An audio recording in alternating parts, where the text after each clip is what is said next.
Reino Unido y Alemania firman el Histórico Pacto de Kensington, nueva era de relaciones. Visit, but thank you again for showing us the amazing work that you do here. This is one of the most cutting-edge facilities in Europe, home to the ExoMars rover, designed with German expertise and built right here in Stevenage. You are driving innovation in defence and space technology and making us all safer and leading us into the future. And this is the heart of what brings Friedrich and I together. We see the scale of the challenges our continent faces today, and we intend to meet them head on. But we also see the scale of the opportunities. So we have a shared resolve to shape this new era with new leadership. The UK and Germany side by side, delivering growth and security, and delivering for working people. And that is why earlier today we did something genuinely unprecedented. Building on our new agreement with the EU, together we signed the Kensington Treaty, the first ever major bilateral treaty between the United Kingdom and Germany, two great modern European nations. It's an expression of our shared aims and values.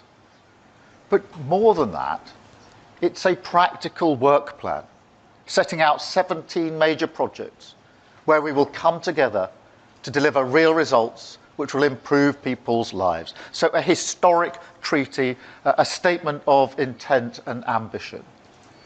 And we intend to do, amongst other things, as leading NATO powers in Europe, committing not only to our mutual defence, but also to maximise the benefits of our defence spending in the shape of more jobs, more growth, and more security.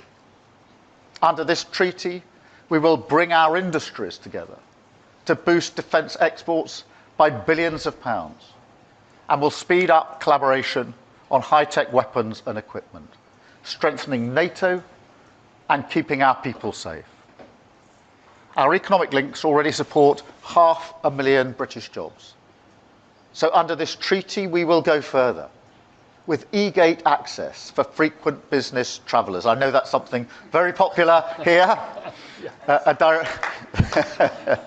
direct rail link and a new UK-Germany business forum to boost investment. Starting today with new investments in the UK worth over £200 million. We're also deepening collaboration on science and innovation, supporting great jobs like those here at Airbus. And we're delivering new infrastructure projects, including in the North Sea energy, to produce power that is cheaper, greener, and more secure. Crucially, we're also working together on illegal migration. And I want to thank Friedrich for his leadership on this, pledging decisive action to strengthen German law this year so that small boats being stored or transported in Germany could be seized, disrupting the route to the UK. And it's a clear sign that we mean business. We are coming after the criminal gangs in every way that we can. We also discussed the appalling situation in Gaza. We are both working to support efforts towards a ceasefire and also to demand the immediate unconditional release of the remaining hostages and the immediate unconditional humanitarian access that is so desperately needed to deliver aid at volume and at speed. Finally, we discussed the situation in Ukraine. Just a few days after Friedrich took office in May earlier this year, we were both in Kyiv, shoulder to shoulder with President Zelensky, during one of the toughest moments in this horrendous war. Now we're leading the work to get the best kit to Ukraine as fast as possible. We'll keep pushing this forward together with the US and other allies, because ultimately our security starts in Ukraine. So this is a partnership with a purpose.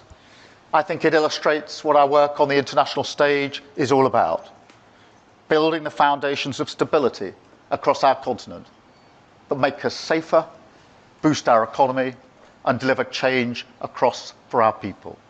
It's about delivering results, and that's what we're working towards. And in a dangerous world, we do this together. So thank you, Friedrich, for your partnership and your friendship.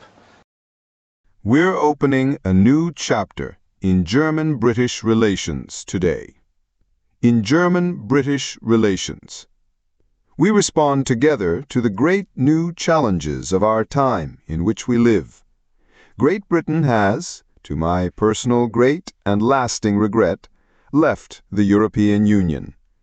Russia is shaking the European security architecture, and the transatlantic relations are changing as we haven't seen in a long time.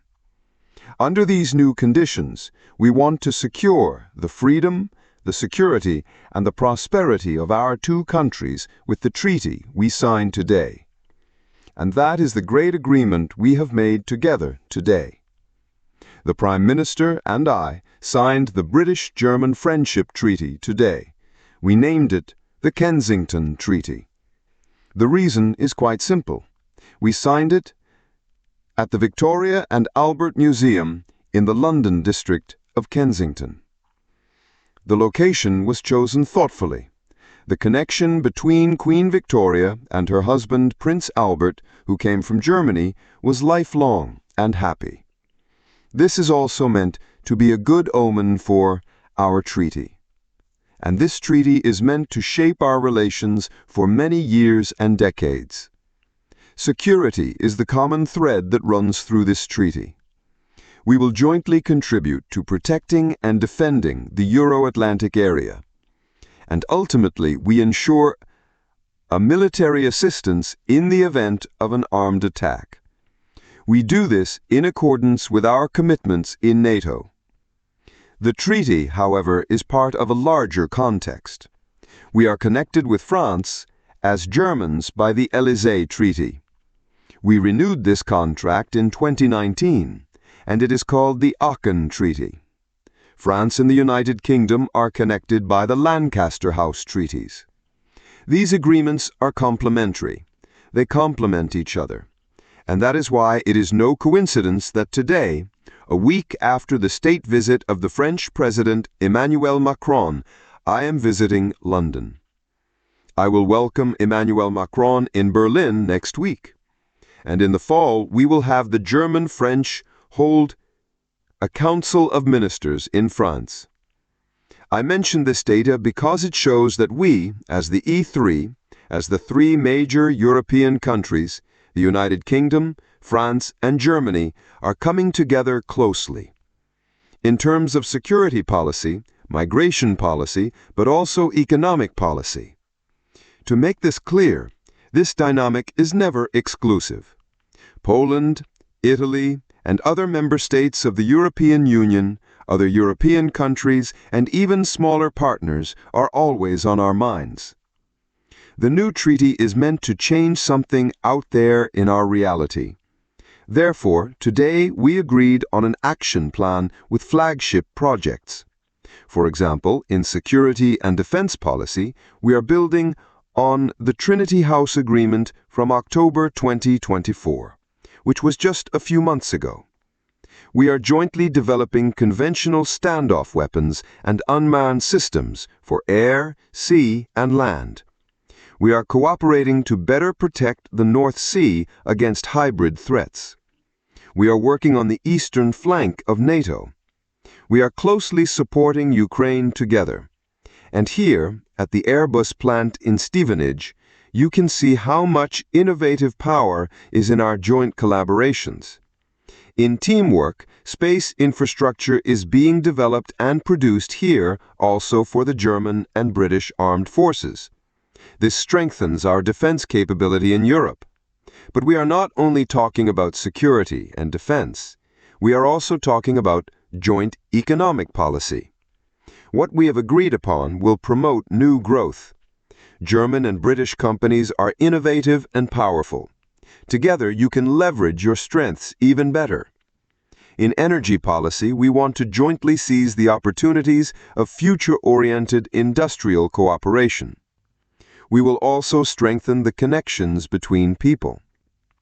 An important example, and this has been particularly important to me personally, I say this in the presence of so many young trainees here at the company. We want to strengthen the mobility of children, young people, and students. Here, Brexit has become particularly painful. All the more, I am pleased that the United Kingdom is reintroducing so-called student collection lists. This makes visits from school classes uncomplicated, without a passport and without a visa. And today we are also setting the first tracks for a direct train connection between Germany and the United Kingdom. And finally, research, technology, and innovation are also on our agenda. We are setting new impulses, connecting our research excellence with scientific partnerships. For scientists and students, there will be more attractive conditions for stays in the United Kingdom. Yes, and finally, ladies and gentlemen, our meeting today was also an opportunity to once again discuss the situation in Ukraine. President Trump took an important initiative on Monday. The U.S. is ready to provide weapons to Ukraine, funded by European partners. Germany wants to make an important contribution. We need to discuss the details with our partners as soon as possible. Above all, we need clarity on how weapon systems provided by the USA will be replaced, that are provided from the European side. This increases the pressure on Putin to finally negotiate peace. And this shows that Europe and the USA are pulling in the same direction in security policy. I would like to conclude with some good news. Today is also a special day, because we are celebrating the birthday of Anita Lasker-Waldfisch. Anita Lasker-Waldfisch survived the horror of the Holocaust in the Girls' Orchestra of Auschwitz. For many years, she has tirelessly advocated for freedom, democracy, and humanity. Here in London, she is celebrating her 100th birthday today. Birthday. We not only warmly congratulate her, but we also thank her for her tireless work that she has done over the last decades to keep the memory of the horrors of the Holocaust alive and to continually remind us not to relent in friendship with our neighbors in Europe. Yes, and Kiri, you said it is actually quite a surprise that there hasn't been such an initiative in the past decades, that there hasn't been a German-British friendship treaty.